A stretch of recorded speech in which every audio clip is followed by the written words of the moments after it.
Hello again. Welcome to ICSA Talks. A very good morning, good afternoon, good evening to everybody that is watching. My name is Mohammed Tawfiq, Partnership Director with the International Center for Strategic Alliances.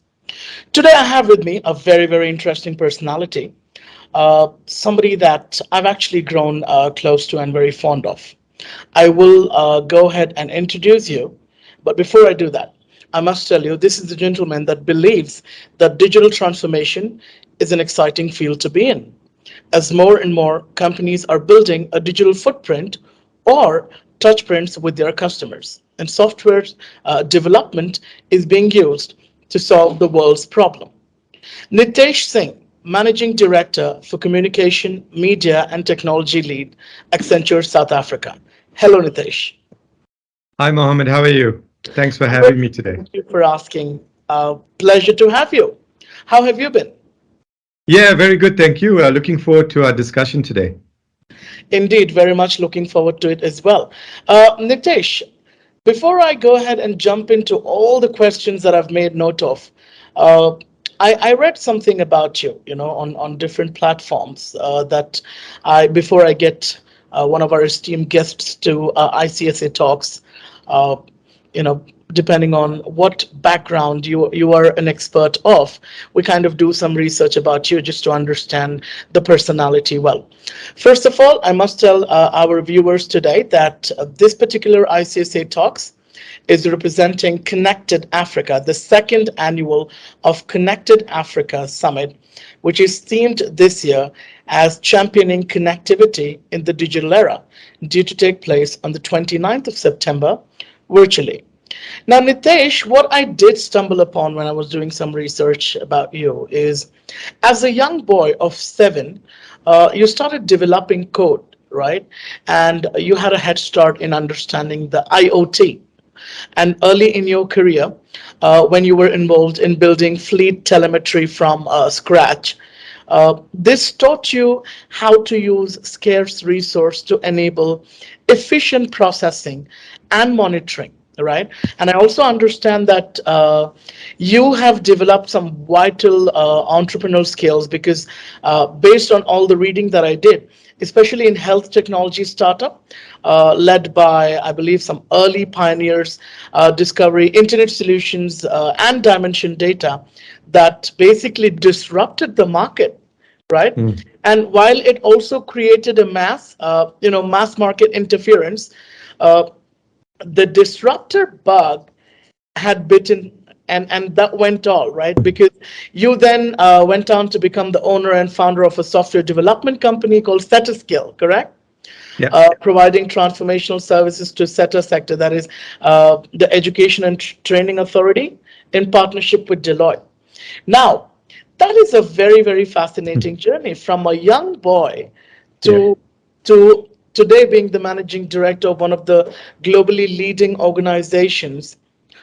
Please, tell us more. I'm pretty sure, like every young boy wants to know more about this.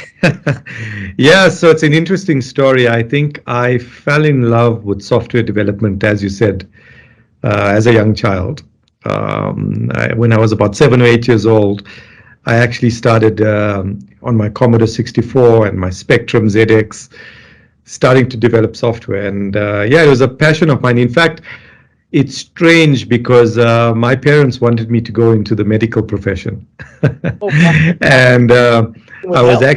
I was actually accepted to be in dentistry in a dentistry college here in South Africa. But my true love was building software and software development. So I said no to my career in dentistry, um, and I embarked on this wonderful field of software. At the time, I think growing up, it wasn't as big as it is today. So it was a bit of an unknown, but I'm glad I stuck to it. Well, I think you're Yeah, calling it off. You're calling it off, right?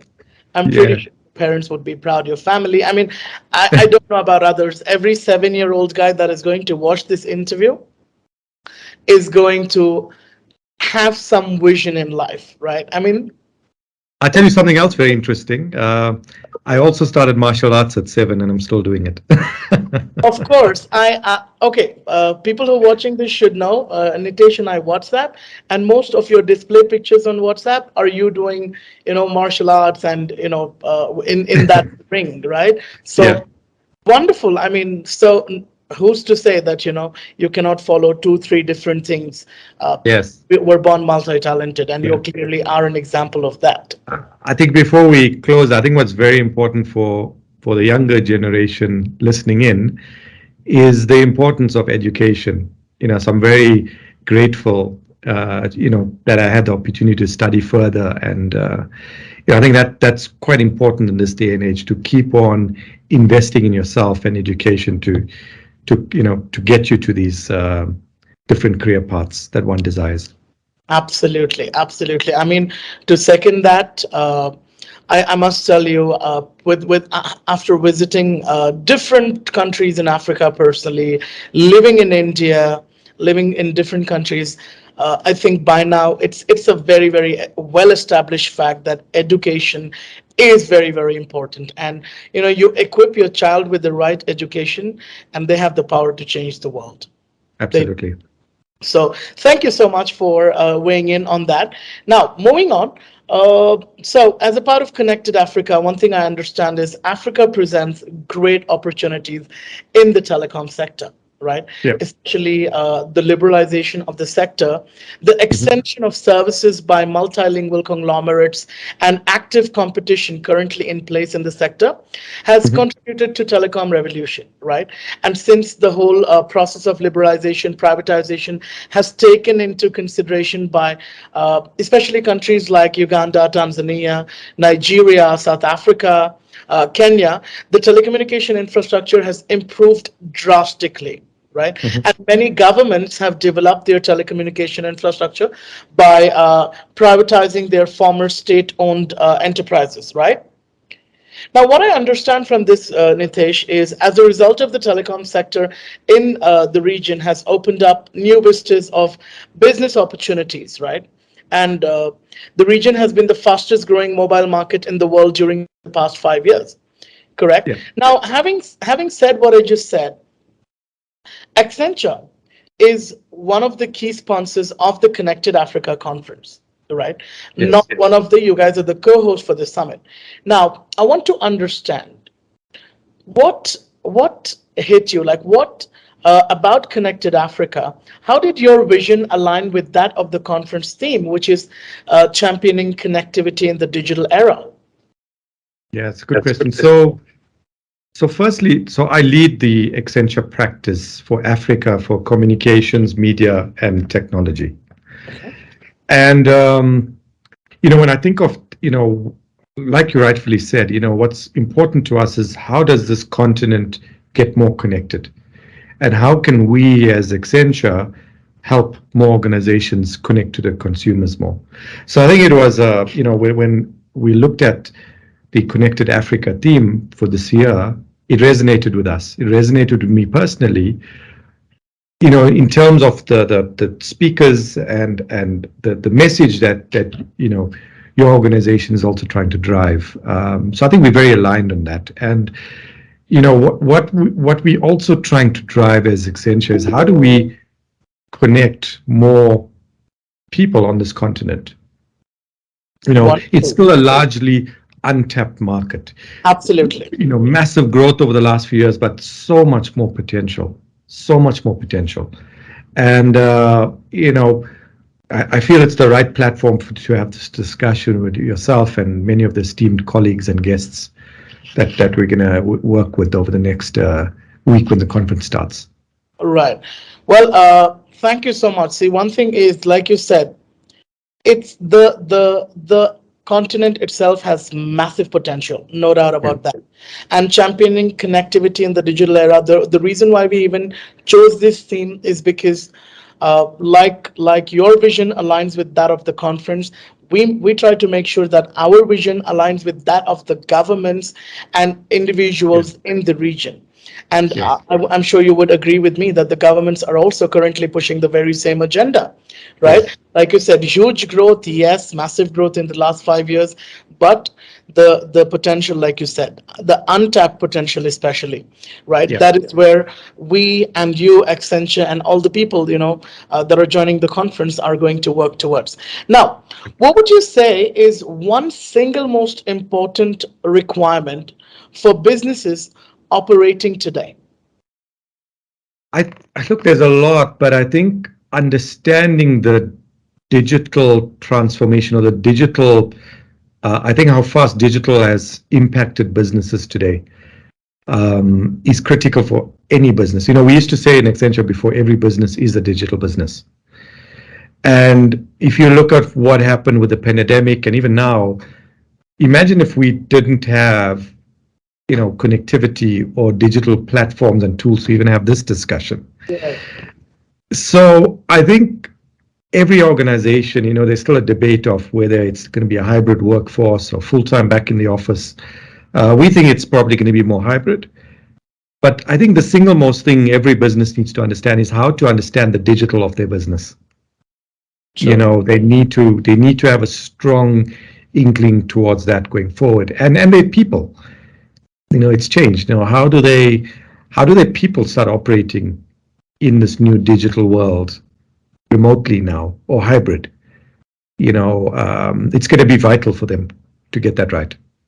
Wonderful. Well, I must tell you, Nitesh, if nothing, I'm definitely getting the message across from you as to, every word you said. But most importantly, I can see the passion with the emotion you say. How much this means to you.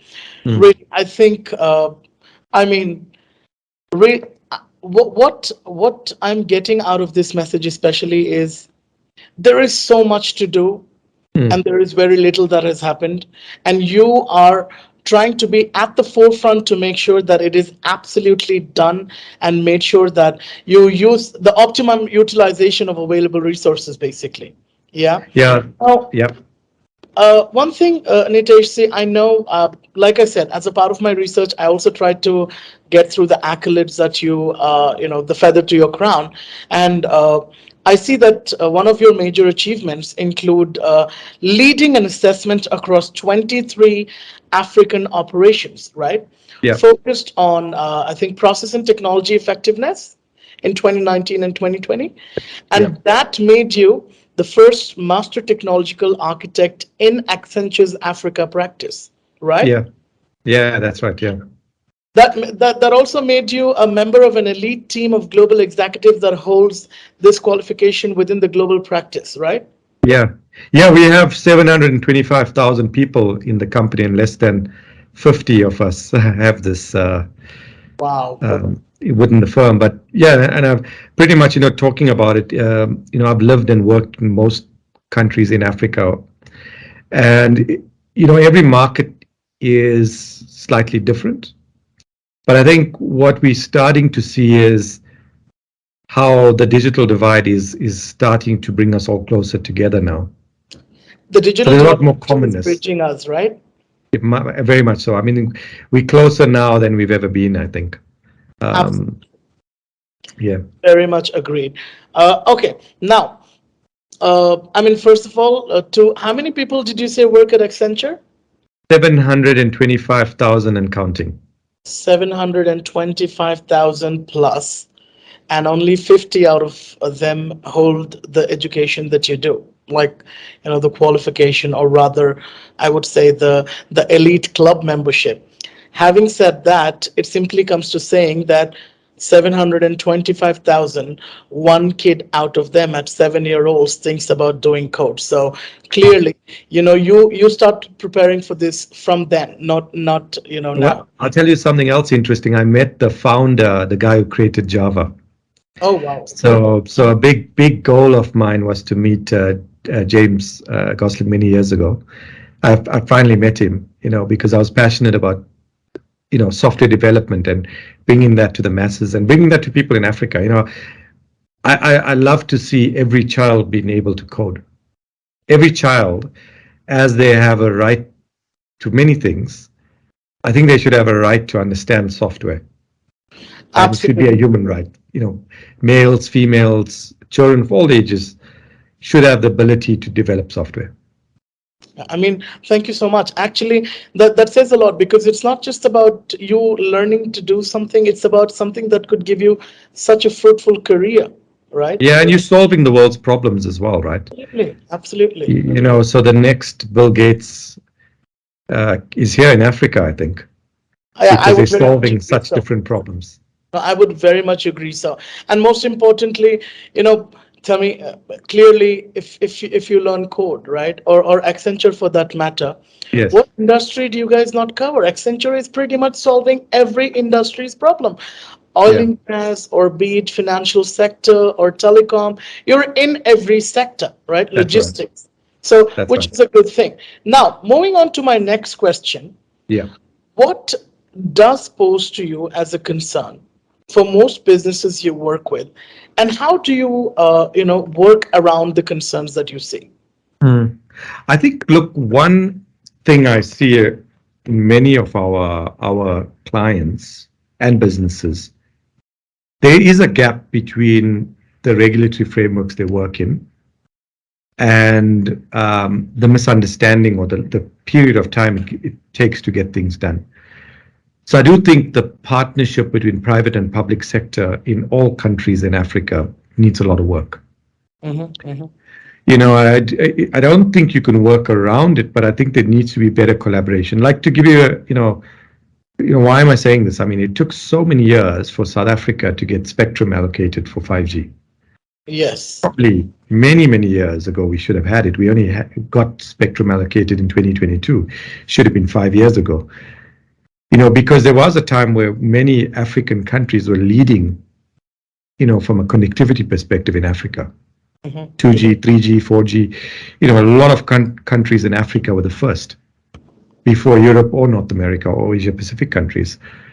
I think the regulatory framework started to stifle that. And I do think there needs to be a lot more work done on a collaborative framework, collaborative partnership between the public and private sector. I think that's something that's been a quite concerning for me, is the length of time it's taken for many things, digital identity frameworks, spectrum allocation, you name it. I do think those things need to be, more healthy dialogue. It shouldn't be some draconian rules that get placed on these organizations, because they're investing money in their respective countries where they operate in, or across the continent, to make things work.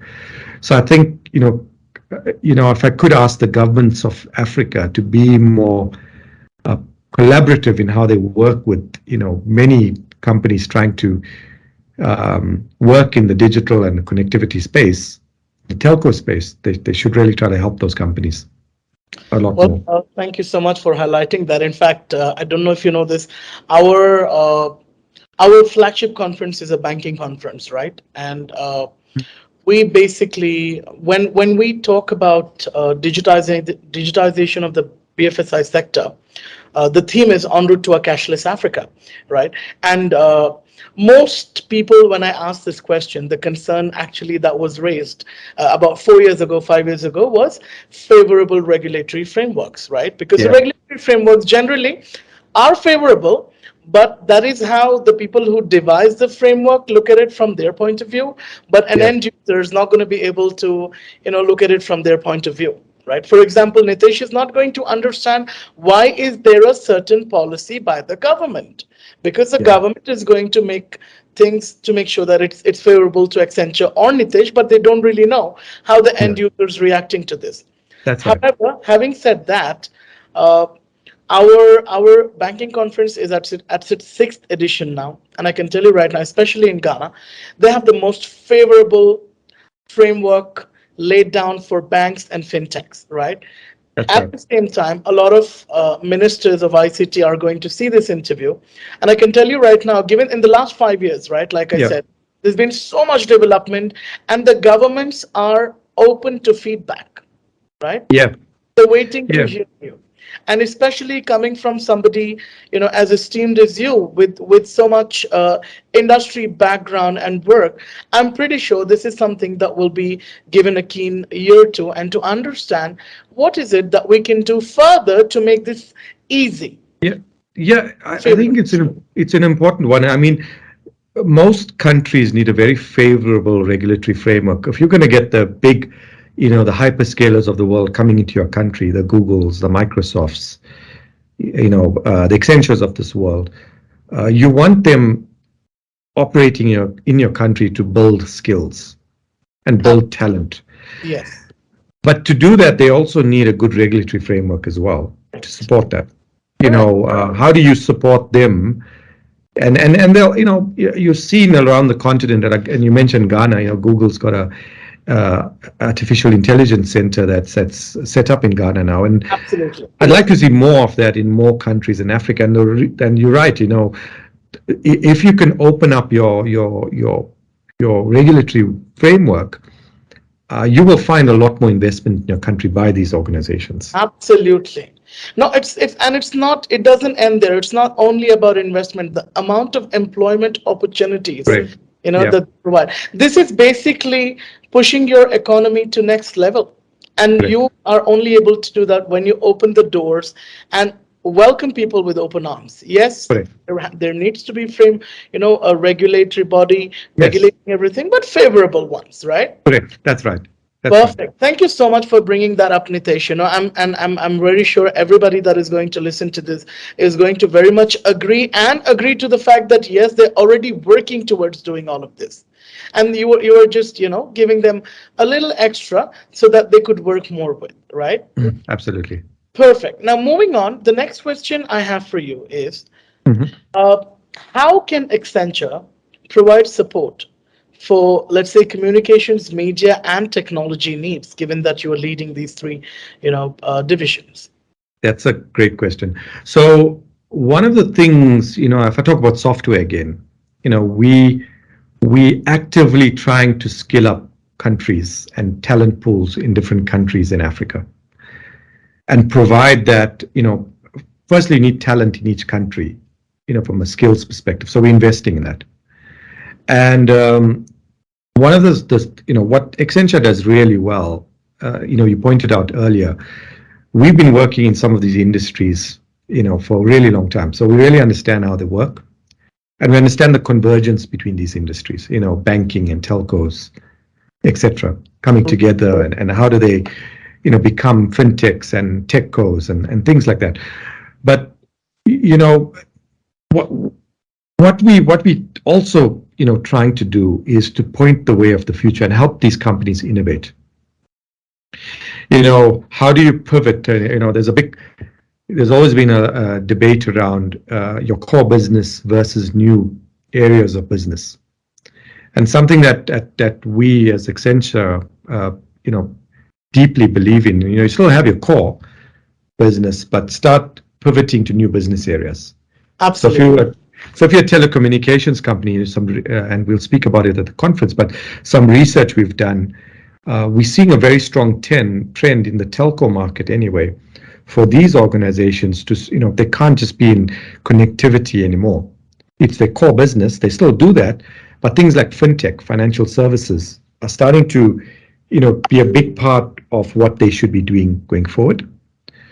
And investing in cloud, e-commerce, uh, they're starting to change the way they work with their customers now. So they need to look at these different service lines and different businesses. But there's a lot, Mohammed. But Accenture really understands the industries these organizations work in and where they need to pivot to.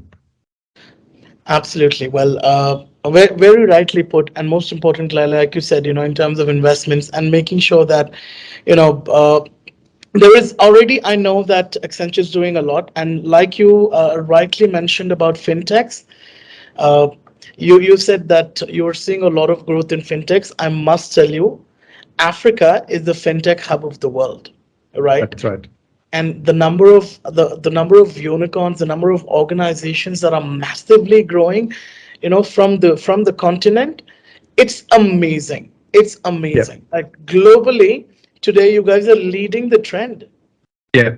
It's It's the problems that we're solving here that I believe the West and the East is learning from now. You know, absolutely. like mobile money was something that was conceived on this continent, Yeah, and it's different sets of problems and different ways of innovating that's allowing this to happen. And I think that's great about the problems we see in Africa that we're solving. You know, I definitely see us incubating it here and spreading this to the rest of the world. absolutely. I remember I think back in school, I watched one interview where somebody spoke about mobile money and was ridiculed. And today everybody has access to it, right? So That's right. you believe in it, you work towards it, and that's where you are at it. You are achieving it. All right, moving on to another question. In recent months, Nitesh, Yeah. what are you most proud of that the CMT service line has produced for its clients? Um, I think the value we're creating, you know, for me, it's all about value. And that's what we strive to deliver with our clients.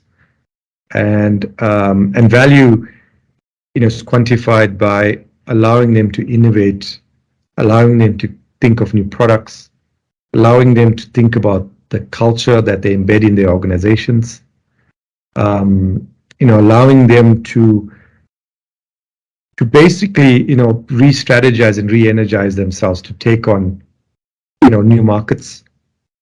And it's the value component of what we bring to our clients. Um, Everything we do is built on trust and value. And that for me is what I'm most proud of. Wonderful. Like it's these uh, core values that make people or organizations like yourself stand out. I mean, if it was somebody else, they would have taken this very first opportunity to start boasting about everything they've done in the past couple of months and how it makes our organization the best. But you chose to say value. So uh, it's really inspiring. Thank you so much for that. Now, I think I have one last question for you, right? Mhm. And this is personally for me and more so for the listeners. What interesting trends can you highlight for the listeners? Yeah, look, if I think about, if I just look at the telco space, we're seeing a definite trend where telecommunications providers are going to new lines of business, right? So the fintech component is happening. You definitely need to have a very strong fintech mindset, and the whole plethora of financial services that the telecommunications industry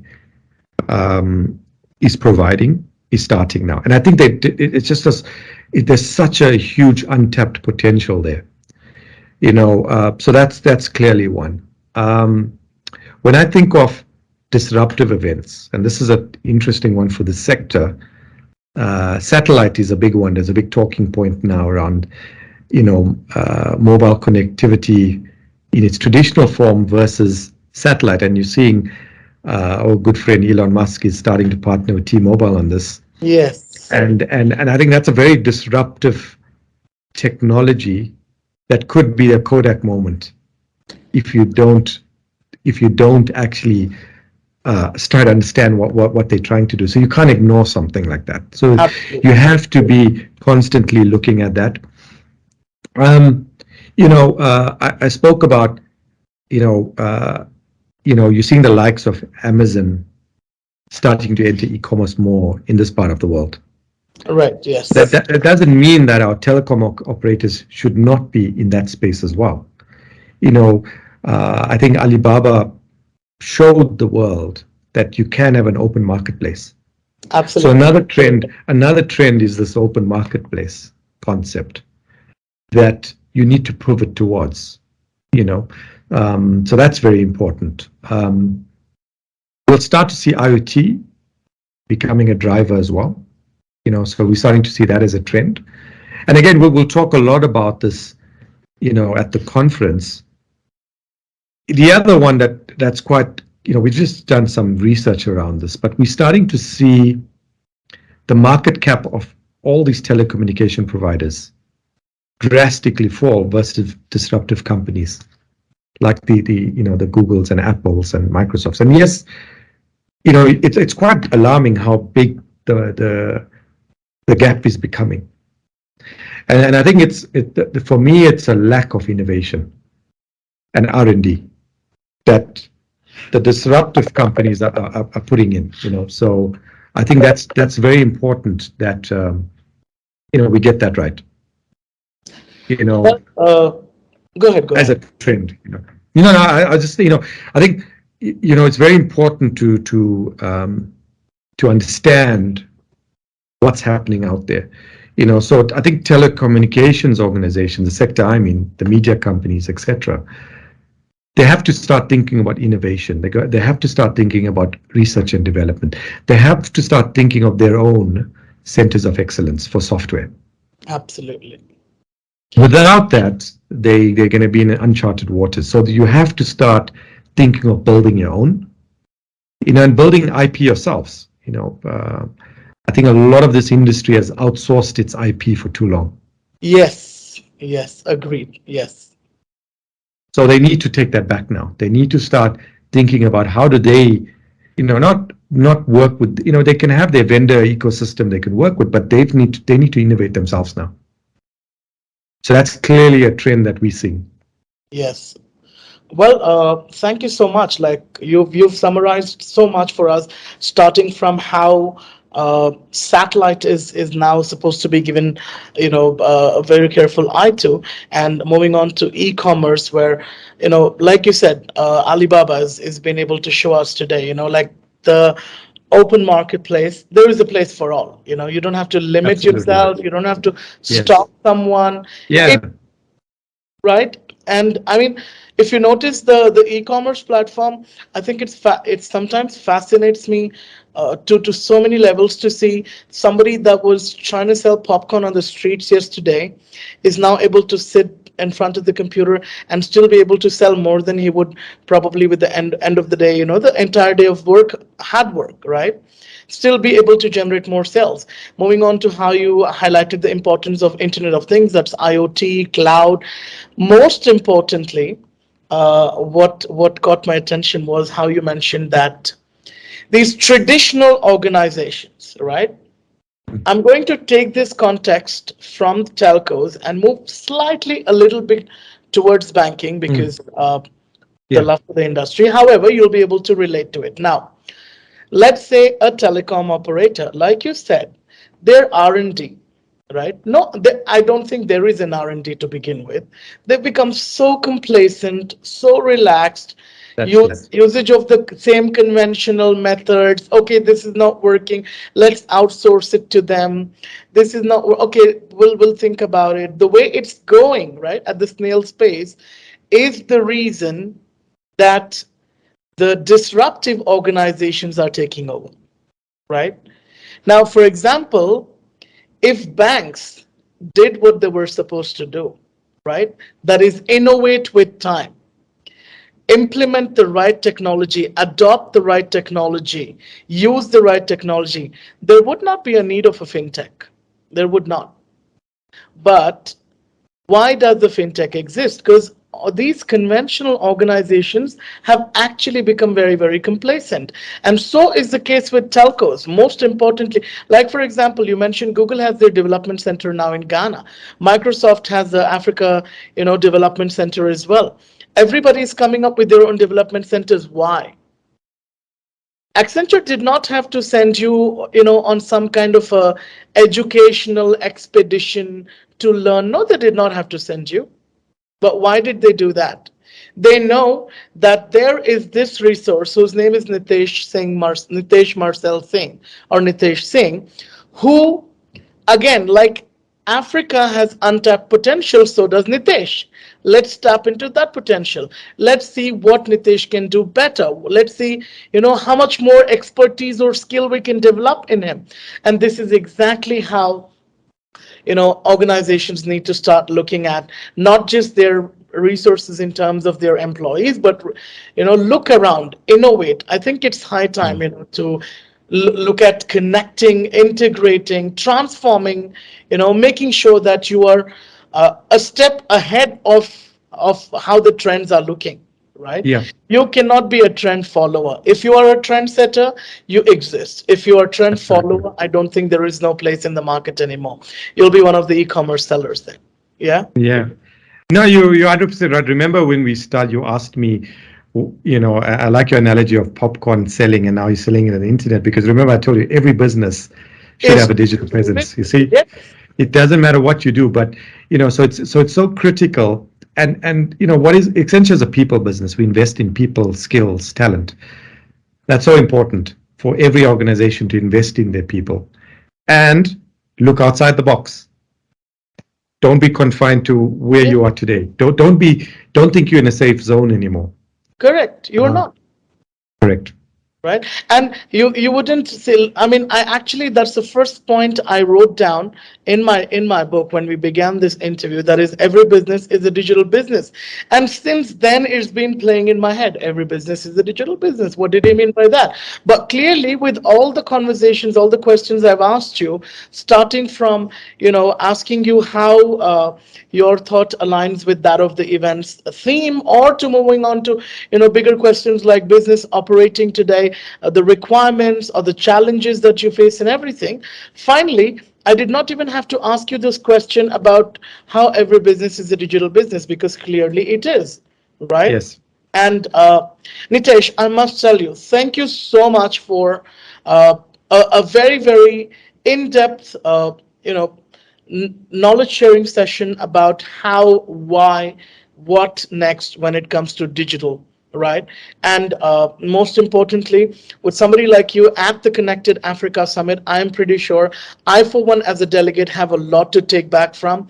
I really now, at this point, cannot wait to see what you have to present. So, thank you so much for joining. Thank you for sharing all the details, in-depth research, and most importantly, inspiring not just the professionals but also the younger generation. This definitely is one of my personal favorites in terms of the interviews that I've done. And I must tell you, I've Thank done a you. lot. So thank you so much. It was an absolute, absolute pleasure talking to you today. I look forward to seeing you on the 29th of September at the Connected Africa Summit. To all the viewers, if you want to watch and catch Nitesh live, log on to www.connected-africa.com and register and avail your passes. Thank you, Nitesh. Thank you once again. It was an Thank absolute you. pleasure. Uh, if you would like to share a few words before we conclude. No, I just wanted to say thank you for all your viewers out there. I think please join the conference on the 29th. We've got some exciting thought leadership to share. And, for both your public and private sector organizations, there's something for each of you there. And can't wait to share that in a few weeks' time. Wonderful. Thank you so much for your time, Nitesh. Absolute pleasure talking. See you next week. Thank you. Take care. Bye. Wonderful. You too. Thanks. Bye bye.